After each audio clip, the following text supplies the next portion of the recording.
ঠিক আছে। যদি বলে তোমাকে ইন্ডিয়া কতগুলো দেশের সাথে নিজের বর্ডার শেয়ার করে, তাহলে কি বলবো?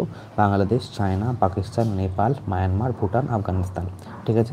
যদি বলে তোমাকে এটার জন্য একটা নিমোনিক আছে কি, 55 में MBA किया। 55 में MBA किया কি হয়?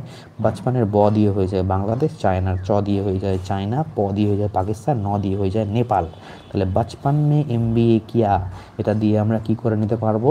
আমরা বাউন্ডারি, ইন্ডিয়ার যে বাউন্ডারি কতগুলো দেশের সাথে নিজের বর্ডার শেয়ার করে, সেটার আমাদের কি হয়ে যায় নিমোনিকটা 55 में MBA किया, যেটা ব দিয়ে বাংলাদেশ, চ দিয়ে চায়না, প দিয়ে পাকিস্তান, ন দিয়ে নেপাল, MBA এর ম দিয়ে মায়ানমার, বি দিয়ে ভুটান, আর এ দিয়ে আফগানিস্তান হয়ে যায়। তাহলে আর ভুলবে কি করে বর্ডার শেয়ার করে? মনে রাখতে ভুলবে না। তাহলে কি বলবে?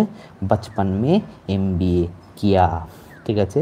তাহলে কি কি আমাদের এই 7টা দেশ, বাংলাদেশ, চায়না, পাকিস্তান, নেপাল, মায়ানমার, ভুটান, আফগানিস্তানের সাথে ইন্ডিয়া বর্ডার শেয়ার করে। তাহলে আমাদের চায়নার সঙ্গে